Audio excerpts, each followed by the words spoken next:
ಅರೆ ಕಡಿಮೆ ಹಾಕು ಆದ್ರೆ ಅಸಲಿ ಹಾಕು. MDH ಕಾಶ್ಮೀರಿ ಕೆಂಪು ಮೆಣಸಿನ ಪೌಡರ್. MDH.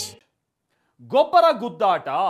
ಕೇಂದ್ರ ಸರ್ಕಾರ ಗೊಬ್ಬರ ಕೊಡ್ತಿಲ್ಲ ಅಂತ ಕಾಂಗ್ರೆಸ್, ಕೊಟ್ಟ ಗೊಬ್ಬರವನ್ನ ಸರಿಯಾಗಿ ಸದ್ಬಳಕೆ ಮಾಡಿಕೊಂಡಿಲ್ಲ ಅಂತ ಬಿಜೆಪಿ. ಇವರಿಬ್ಬರ ಗೊಬ್ಬರ ಗುದ್ದಾಟದಲ್ಲಿ ರೈತರು ಕಂಗಾಲಾಗಿದ್ದಾರೆ.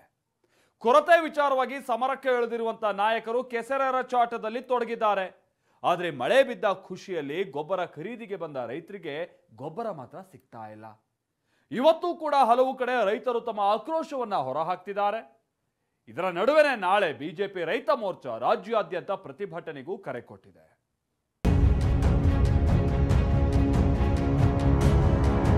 ಯೂರಿಯಾ ಸಪ್ಲೈ ಮಾಡಬೇಕಾದವರು ಕೇಂದ್ರ ಸರ್ಕಾರ, ನರೇಂದ್ರ ಮೋದಿಜಿಯವರು ಬರ್ಬೇಕಾ, ಕೇಂದ್ರ ಸರ್ಕಾರ ಬರ್ಬೇಕಾ?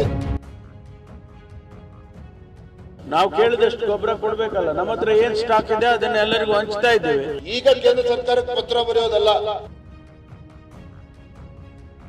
ರಾಜ್ಯಾದ್ಯಂತ ಉತ್ತಮ ಮಳೆ ಆಗ್ತಾ ಇದೆ. ನಿರಂತರ ಮಳೆಯಿಂದ ಇಳೆ ಕಂಗೊಳಿಸ್ತಾ ಇದೆ.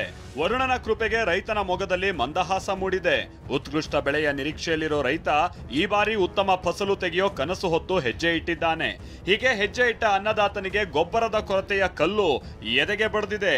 ಎಲ್ಲಿ ಹೋದ್ರೂ no stock, no urea, no ಗೊಬ್ಬರ.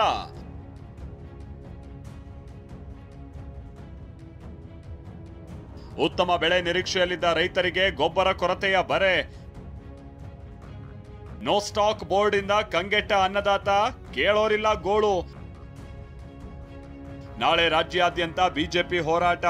ಕೈ ಕಮಲ ಮಧ್ಯೆ ಗೊಬ್ಬರ ಗುದ್ದಾಟ. ಮಳೆ ಬಂದ್ರೂ ಗೊಬ್ಬರ ಇಲ್ಲ. ಬೆಳೆದು ನಿಂತ ಬೆಳೆ ಕೈ ತಪ್ಪೋ ಭಯ. ಬಿತ್ತನೆ ಸಮಯ ಮುಗಿದು ಹೋಗುವ ಭೀತಿ. ಇದೇ ಆತಂಕದಲ್ಲಿರೋ ರೈತರ ಹೊಟ್ಟೆ ಮೇಲೆ ಘನ ಸರ್ಕಾರಗಳು ಬರೆ ಹಾಕತೊಡಗಿವೆ. ಕೇಂದ್ರ ಗೊಬ್ಬರ ಕೊಟ್ಟರು ರಾಜ್ಯ ಸರ್ಕಾರ ಕೊಡ್ತಿಲ್ವಾ? ರಾಜ್ಯ ಸರ್ಕಾರಕ್ಕೆ ಕೇಂದ್ರದಿಂದಲೇ ಸರಬರಾಜು ಆಗ್ತಾ ಇಲ್ವಾ? ಏನೇನೂ ಮಾಹಿತಿ ಸಿಗದ ರೈತ ತಲೆ ಮೇಲೆ ಕೈ ಹೊತ್ತು ಕೂತಿದ್ದಾನೆ. ಹೀಗೆ ಅನ್ನದಾತನ ಭಯಕ್ಕೆ ಆತ್ಮಸ್ಥೈರ್ಯ ತುಂಬಬೇಕಿದ್ದ ನಾಯಕರು ಕೊರತೆ ವಿಚಾರವಾಗಿ ಗೊಬ್ಬರ ಗುದ್ದಾಟದಲ್ಲಿ ತೊಡಗಿದ್ದಾರೆ. ಕೆಸರೆರಚಾಟದಲ್ಲಿ ನಿರತರಾಗಿದ್ದಾರೆ. ಯೂರಿಯಾ ಸಪ್ಲೈ ಮಾಡಬೇಕಾದವರು ಕೇಂದ್ರ ಸರ್ಕಾರದ ಕೆಲವು ಸಂಸ್ಥೆಗಳಿದೆ. ಈಗ ಹೆಚ್ಚಿಗೆ ರೈತರು ಬೆಳೆ ಹಾಕಿದ್ದಾರೆ. ಅದಕ್ಕೆ ಈಗಾಗಲೇ ನಾವು ಸರ್ಕಾರ ಒತ್ತಾಯವನ್ನು ಮಾಡ್ತಾ ಇದ್ದೀವಿ. ನ್ಯಾನೋ ಗೊಬ್ಬರದ ಬಳಕೆ ಬಗ್ಗೆ ರೈತರಿಗೆ ಅದ್ರ ಬಗ್ಗೆ ಬೆಳಕನ್ನು ಚೆಲ್ತಕ್ಕಂಥದ್ದು, ಅದ್ರ ಬಗ್ಗೆ ಮಾಹಿತಿಗಳನ್ನು ನೀಡ್ತಕ್ಕಂಥದ್ದು, ಉತ್ತೇಜನ ನೀಡ್ತಕ್ಕಂಥದ್ದು ಯಾರು ಮಾಡಬೇಕು? ಅದಕ್ಕೂ ನರೇಂದ್ರ ಮೋದಿಜಿಯವರು ಬರಬೇಕಾ, ಕೇಂದ್ರ ಸರ್ಕಾರ ಬರಬೇಕಾ? ಇದೆಲ್ಲವೂ ಕೂಡ ರಾಜ್ಯ ಸರ್ಕಾರದ ಕರ್ತವ್ಯ. ಇನ್ನು ರಸಗೊಬ್ಬರ ಪೂರೈಕೆ ಮಾಡುವಂತೆ ಸಿಎಂ ಸಿದ್ದರಾಮಯ್ಯ ಕೇಂದ್ರಕ್ಕೆ ಬರೆದಿರೋ ಪತ್ರಕ್ಕೂ ವಿಜಯೇಂದ್ರ ನಿಗಿ ಕೆಂಡವಾಗಿದ್ದಾರೆ. ಮಳೆ ಬರೋ ಮೊದಲೇ ಮೋದಿಗೆ ಪತ್ರ ಬರೀಬೇಕಿತ್ತು ಅಂದ್ರು.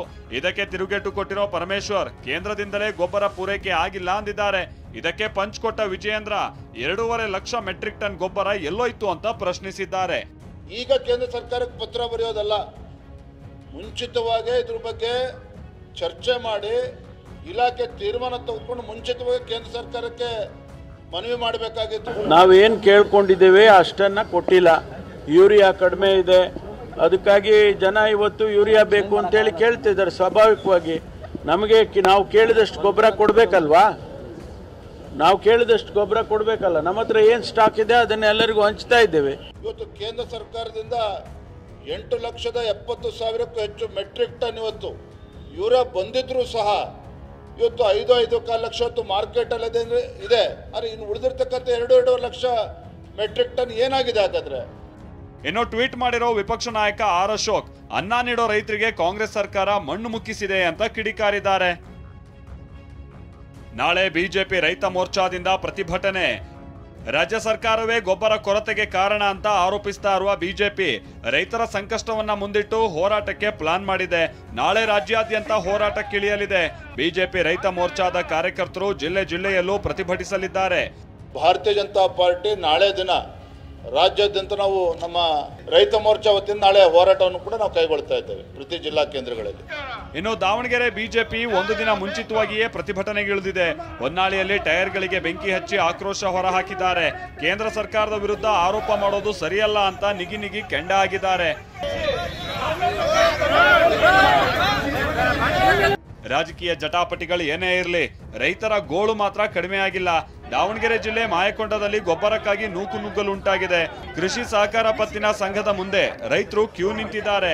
ಅಗತ್ಯ ಇರುವಷ್ಟು ಗೊಬ್ಬರ ವಿತರಿಸದ ಹಿನ್ನೆಲೆಯಲ್ಲಿ ಆಕ್ರೋಶ ಹೊರಹಾಕ್ತಿದ್ದಾರೆ.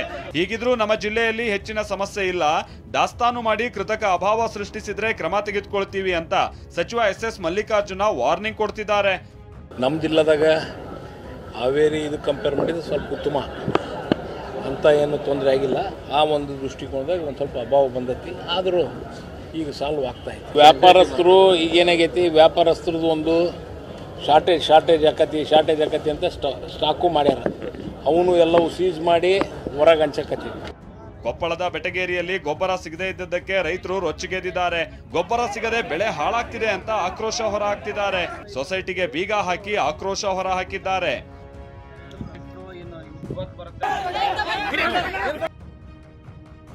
ಕಡ್ಡಾಯ ನಿಯಮವೇ ಗೊಬ್ಬರ ಕೊರತೆಗೆ ಕಾರಣ ಆಯ್ತಾ? ಅಂದಹಾಗೆ ಯೂರಿಯಾ ಜೊತೆ ನ್ಯಾನೋ ಯೂರಿಯಾ ಖರೀದಿ ಮಾಡಬೇಕು ಅನ್ನೋ ಕಡ್ಡಾಯ ನಿಯಮ ಇದೆಯಂತೆ. ಆದರೆ ರೈತರು ನ್ಯಾನೋ ಯೂರಿಯಾ ಖರೀದಿಸೋದಕ್ಕೆ ಹಿಂದೇಟಾಕ್ತಿದ್ದಾರೆ. ಹೀಗಾಗಿ ಯೂರಿಯಾವನ್ನ ನಾವು ಮಾರಾಟ ಮಾಡ್ತಿಲ್ಲ ಅಂತ ಮಾಲೀಕರು ಹೇಳ್ತಾ ಇದ್ದಾರೆ. ನ್ಯಾನೋ ಯೂರಿಯಾ ಕಡ್ಡಾಯ ತೆಗೆಯೋದಕ್ಕೆ ಮನವಿ ಮಾಡ್ತಿದ್ದಾರೆ. ನಮಗೊಂದು 450 ಚೀಲ ಕೊಟ್ಟಿದ್ದಾರೆ, ಯೂರಿಯಾ ಕೊಟ್ಟಿದ್ದಾರೆ. ಅದ್ರ ಜೊತೆಗೆ ನನಗೆ 7 ಕೇಸು ನ್ಯಾನೋ ಶಕ್ತಿ DAP ಅದು ಕೊಟ್ಟಿದ್ದಾರೆ. ನಮ್ಮ ರೈತರು ಎಷ್ಟೇ ನಾವು ಕನ್ವಿನ್ಸ್ ಮಾಡಿದ್ರು ಈ ನ್ಯಾನೋ ಶಕ್ತಿ DAP ಆಗಲಿ ನ್ಯಾನೋ ಶಕ್ತಿ ಯೂರಿಯಾ ಆಗಲಿ ಯಾರೂ ತಗೊಂತ ಇಲ್ಲ. ಅದು ನಮ್ಮಲ್ಲಿ ಹಂಗೆ ಸ್ಟಾಕ್ ಹಂಗೆ ಉಳಿತೈತಿ. ಹೆಚ್ಚು ಕಮ್ಮಿ 95,000 ರೂಪಾಯಿ ಮೆಟೀರಿಯಲ್ಲು ನಿನ್ನೆ ಒಂದೇ ಲೋಡ್ನಲ್ಲಿ ನನ್ನ ಗೋಡೌನ್ನಲ್ಲಿ ಉಳಿದೈತಿ. ಕಾರಣಗಳೇನೇ ಇರಲಿ, ಸಮಸ್ಯೆಯ ಮೂಲ ಕಾರಣವನ್ನ ನಾಯಕರು ಹುಡುಕಬೇಕಿದೆ. ಎಲ್ಲಿ ಸಮಸ್ಯೆ ಆಗಿದೆ ಅನ್ನೋದನ್ನ ಪತ್ತೆ ಹಚ್ಚಿ ಪರಿಹಾರ ನೀಡಬೇಕಿದೆ. ಆದ್ರೆ ಇದ್ಯಾವುದಕ್ಕೂ ಘನ ನಾಯಕರು ಕೈ ಹಾಕಿದಂತೆ ಕಾಣ್ತಾ ಇಲ್ಲ. ಬದಲಿಗೆ ಒಬ್ಬರ ಮೇಲೊಬ್ರು ಕೆಸರೆರಚಿಕೊಳ್ತಿದ್ದಾರೆ. Bureau report, TV9. MDH ನ ಕಿಚನ್ ಅಲ್ಲಿದ್ರೆ ನಾವು ಎಲ್ಲವನ್ನು ಮಾಡಬಹುದು. ಬೆಂಗನ್ ಕಾ ಬರ್ತಾ, ಆಲೂ ಗೋಬಿ, ಭಿಂಡಿ ಮಸಾಲಾ, ಇನ್ನೂ ಬಹಳಷ್ಟು. MDH